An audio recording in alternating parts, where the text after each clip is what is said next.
آپ سب کی تالیوں میں پادری صاحب کو دعوت دیں کہ وہ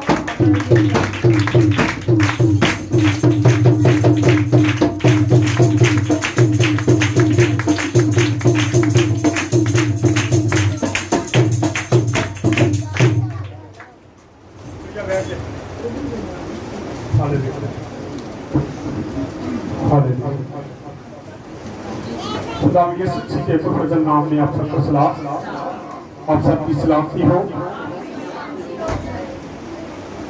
خدا کے ہم شکر گزار ہیں کہ خداوند ہمیں صحت دیتا ہے، تندرستی دیتا ہے۔ خدا اپنے کلام کے لیے اٹھا کھڑا کرتا ہے۔ آج صبح میری بات ہو رہی تھی مفتی صاحب سے، تو میں کہا ساتھی کو تھوڑا ریسٹ کر لیں، تو انہوں نے میرے ساتھ سوال کیا کہ بھائی صاحب آپ بیمار ہیں، آپ کی طبیعت خراب ہوئی، آپ بیٹھ گئے تھے، آپ نے باتیں بند کی۔ میں کہا نہیں، تو کہتا ہے یہی کام میرا ہے۔ جو خدمت کرنے والے لوگ ہیں ان کا بیٹھنا انتہائی مشکل کام ہے۔ آج جو میں نے یہ ٹاپک رکھا ہے، ابھی آخری گیت جو ہم نے گایا، ملتا ہے جس سے روغنے برسان آج بھی۔ خدا کا بندہ یرمیہ نبی کہتا ہے، کیا جلاد میں روغنے برسان نہیں، میری بنتے سے وہ کیوں شفا نہیں پاتی؟ کیا وجہ تھی؟ وجہ کیا تھی؟ اس کی وجہ یہ تھی کہ اس وقت کے لوگ جو تھے وہ اور بتوں کے پیچھے بھاگ رہے تھے، ادھر ادھر بھاگ رہے تھے۔ آج جب ہم بھی کبھی بیمار ہوتے ہیں تو ہم بجائے خدا کے پاس آنے کے ہم بھی دائیں بائیں بھاگنے کی کوشش کرتے ہیں، جبکہ روغنے برسان شفا جو ہے وہ مسیح سے جاری ہوتی ہے۔ مسیح کے علاوہ کوئی بھی شفا دینے کا اختیار نہیں رکھتا۔ ابھی تھوڑی دیر پہلے میں تھوڑا لیٹ آج اس لیے ہوا، آج ایک دم سے 5 بجے مجھے فون آیا کہ کانفرنس ہے، آپ فوری طور پہ پہنچے۔ تو میں نے کہا کہ مشکل ہے، میں نے 6:30 بجے عبادت کروا دی۔ انہوں نے کہا جی آپ جب تک نہیں آئیں گے ہم نے کانفرنس نہیں شروع کرنی۔ مجھے مجبوراً جانا پڑا، اور جب میں گیا ہوں سب سے پہلے انہوں نے مجھے بولنے کا موقع دیا، 2-3 باتیں میں نے کی، اور میں وہاں سے اٹھ کے واپس آیا تاکہ میں عبادت کروا سکوں۔ کیا ہے؟ یہ ہے ایک نمائندگی۔ وہاں پہ تمام مذاہب کے لوگ بیٹھے تھے، سکھ تھے، ہندو تھے، فادر جیمز چنن تھے جو مسیحوں کی قیادت میں کر رہا تھا، جیمز چنن صاحب کر رہے تھے۔ اس طرح ہر فرقے کا ایک جو مفتی اور علماء ہیں وہاں پہ بیٹھے تھے، وہ سارے ایک ہی بات کر رہے تھے کہ شفا، مفتی صاحب کے لیے دعا کر رہے تھے کہ خدا ان کو کیا کرے، صحت دے، تندرستی دے۔ وہیں سے میں نے سوچا کہ آج ہم ذرا تھوڑی دیر کے لیے روغنے برسان کو دیکھیں گے۔ روغنے برسان کہاں سے شروع ہوا اور یہ کیا تھا؟ روغنے برسان ایسا روغن تھا جو ایک خاص درخت کی جڑ سے نکالا جاتا ہے، یعنی کہ ایک درخت سے یا اس کی گوند سے، اس کے اندر سے نکلتا تھا۔ اور یہ جو ہم روغن دیکھتے ہیں یہ ایک تیل تھا، تیل نما تھا، اس کو تیل بنا دیا جاتا تھا، اور یہ اتنا مہنگا ہوتا تھا کہ اس وقت اس کی تجارت کی جاتی تھی، اور پھر اس میں اتنی زیادہ خوشبو ہوتی تھی کہ اس وقت کے لوگ جب مر جاتے تھے تو لاشوں پر بھی اس کو لگایا جاتا تھا تاکہ لاش کے اندر سے خوشبو نکلے، اور اس کے اندر شفا بھی تھی۔ اس کو محرم کی طرح لگایا جاتا، جب کوئی بھی بیمار ہوتا تھا تو اس کو اگر زخم ہو جاتے تھے تو روغنے برسان لگایا جاتا تھا اور وہ زخم اسی وقت اچھے ہو جاتے تھے۔ یہ اتنا اچھا تیل تھا، اتنا اچھا روغنے برسان ہے۔ اسی لیے ہم ابھی دیکھیں گے کہ یرمیہ نبی کیا کہتا ہے۔ روغنے برسان، آج جب اس کو اسٹڈی کر رہا تھا تو جب میں اس کو پڑھ رہا تھا تو میں دیکھ رہا تھا اس کے بارے میں لکھا ہوا ہے کہ یہ تیلوں کا سردار ہے، یعنی کہ تیل، جتنے بھی تیل پائے جاتے ہیں ان کا سردار جو ہے وہ روغنے برسان کو کہا گیا ہے۔ یہ سب کا جیسے پھلوں کا جب کہتے ہیں جی بادشاہ کون ہے جی؟ آم ہے۔ اس طرح شیر کو کہتے ہیں یہ جنگل کا بادشاہ ہے، اور یہ میرا خیال تیل کا بادشاہ ہے۔ یہ اتنا زبردست اس کے بارے میں ہم پڑھیں گے کہ یہ کیا کرتا ہے. پڑھے ذرا جی, نکالے روغن بلسان کو. ہم دیکھیں گے یرمیہ 8 باب اور اس کی 18 ایسے پڑھیں گے. اگر اس کی 17 بھی پڑھ دے تو آپ کو تھوڑا سا پتا چل جائے کہ خدا اس وقت کے لوگوں سے کتنا غضبناک تھا, خدا کتنا ناراض تھا اور خدا کیا کہتا ہے. ہاں جی پڑھے, کوئی بھی پڑھ دے. کیونکہ خداوند فرماتا ہے, دیکھو میں تمہارے درمیان سانپ اور افری کو میں تمہارے درمیان میں سانپ اور افری کو بھیجوں گا, جن پر منتر بھی نہیں چلیں گے. جنہیں مرضی جادو کرا لو, جنہیں مرضی منتر کرا لو, ان پر اثر نہیں کرتے. تو خدا بھیجے گا, اور جو آفت خدا بھیجتا ہے اس کا کوئی علاج نہیں جلدی ملتا. آپ دیکھتے ہیں کورونا آیا, کتنی دیر لگی, کتنی دعائیں کی گئی, پوری دنیا میں دعائیں کی گئی, تمام مذاہب کے لوگوں نے دعائیں کی, اور پھر جا کے کورونا کا علاج دریافت ہوا اور پھر اس کا علاج کیا گیا. یہاں پہ خدا اتنا ناراض ہے, خدا کہتا میں سانپوں کو بھیجوں گا, میں افری کو بھیجوں گا, جس کا علاج منتر اور جادو سے نہیں ہوگا. پڑھیں آگے ذرا. جن پر منتر کارگر نہ ہوگا اور تم کو کاٹیں گے. کاش کہ میں غم سے تسلی پاتا, ہاں جی, میرا دل مجھ سے سست ہو گیا. دیکھ میری بنتے قوم کے نالا کی, میری بنتے قوم کے نالا کی آواز دور کے ملک سے آتی ہے. دور کے ملک سے آتی ہے. اتنی پریشان ہے میری بنتے قوم. ہاں جی, کیوں؟ کیونکہ وہ خدا سے دور ہو گئی تھی. آج جب ہم خدا سے دور ہو جاتے ہیں تو ہمیں بھی پھر کیا ہوتا ہے, مسئلے مسائل پڑھتے جاتے ہیں, ہماری پرابلم پڑتی جاتی ہے, اور ہم سوچ رہے تھے خدا ہم سے ہمارا کام نہیں کرتا, لیکن یہ نہیں پتا کہ ہم خدا کے لیے کیا کرتے ہیں. کسی نے کل میرے ساتھ بات کی کہ میں بہت چرچ کے ساتھ لگاؤ تھا, میں چرچ جاتا تھا, میں یہ کرتا تھا, لیکن میں خدا سے تھوڑا پیچھے ہٹ گیا. مجھے لگتا خدا مجھ سے پیچھے ہٹ. یقیناً ایسا ہی ہوتا, جب ہم خدا سے پیچھے ہٹتے ہیں تو خدا بھی ہم سے پیچھے ہٹ جاتا ہے. ہم خدا کی طرف بڑھتے ہیں تو خدا ہماری طرف بڑھنا شروع کرتا ہے. ہمیں ضرورت ہے کہ ہم ان چیزوں کو دیکھیں. آگے پڑھیں. اور خداوند سیون میں نہیں, کیا اس کا بادشاہ اس میں نہیں, کیا اس کا بادشاہ اس میں نہیں ہے؟ کہتا ہے کہ اس کا بادشاہ اس کے اندر نہیں ہے. صہیون کے اندر خدا نظر نہیں آتا. ہاں جی, انہوں نے کیوں اپنی تراشی ہوئی مورتوں سے اور بیگانہ معبودوں سے, انہوں نے کیوں اپنی تراسی ہوئی مورتوں سے اور بیگانہ دیوتوں سے مجھ کو غضبناک کیا. ہاں جی, فصل کاٹنے کا حکم, کیا ہے اس کو غضبناک کیا. آج بھی جب ہم ایسے بتوں کے پاس جاتے ہیں جو خدا کو پسند نہیں, خدا تو بت پرستی کے خلاف ہے. ہم جب بتوں کے سامنے سجدہ کرتے ہیں, ایسے کام کرتے ہیں, تو پھر ہم دیکھتے ہیں کہ خدا کیا کرتا ہے, ناراض ہوتا ہے. دیکھا خدا کو انہوں نے کیا کر دیا, ناراض کر دیا, غضبناک کر دیا. ہاں جی, فصل کاٹنے کا وقت گزرا, گرمی کے ایام تمام ہوئے, ہاں جی, ہم نے رہائی نہیں پائی.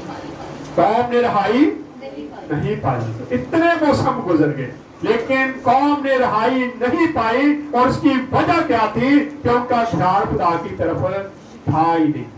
اگر آج بھی ہم خدا کی طرف دھیان نہ دیں تو میں بڑے لوگوں کو جانتا ہوں جن کی بیماریاں بڑھتی جاتی ہیں اور بڑھ جاتی ہیں, کیونکہ ہم خدا کو یاد کرتے نہیں. ہم اس کے پاس آنا پسند نہیں کرتے. ہم اس کے پاس آ جائیں تو خدا ہماری ساری پریشانیوں کو ختم کر سکتا ہے. جی بھائی آگے. اور اپنی بنت قوم کی شکستگی کے سبب سے میں شکستہ حال ہوا, میں شکستہ حال ہو گیا, میں پریشان ہوں. یرمیہ نبی یہاں پہ غم کر رہا ہے, ماتم کر رہا ہے اپنی قوم کے لیے کہ کیوں میری قوم جو ہے وہ خدا سے دور چلی گئی ہے, اور وہ یہ ساری باتیں بیان کر رہا ہے. جی پڑھیں آگے.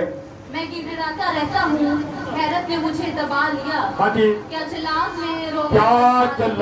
میں روغن بلسان نہیں ہے, کیونکہ جلاد سے ہی روغن بلسان آتا تھا. یہ وہاں کی پیداوار تھی, وہیں سے اس کو لایا جاتا تھا, اور باقی ملکوں میں اس کی تجارت کی جاتی تھی. اس لیے وہ کہتا ہے کیا روغن بلسان نہیں ہے, جلاد میں روغن بلسان نہیں ہے. جی آگے پڑھیں.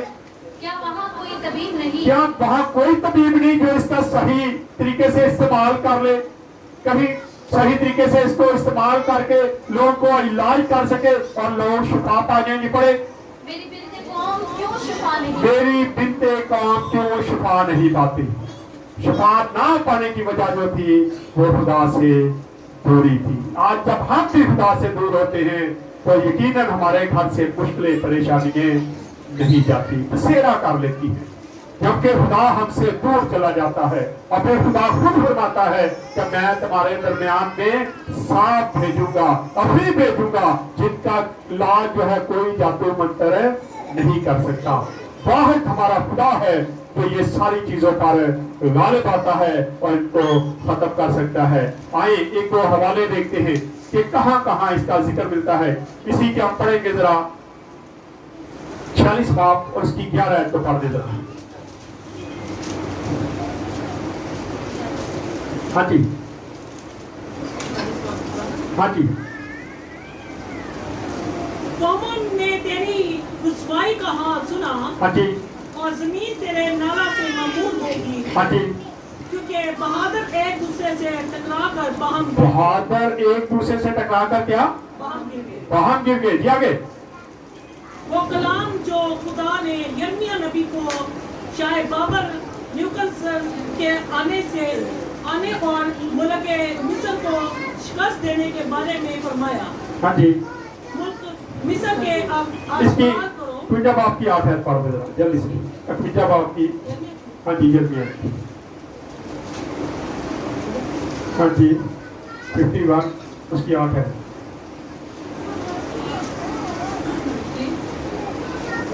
ہاں جی 8.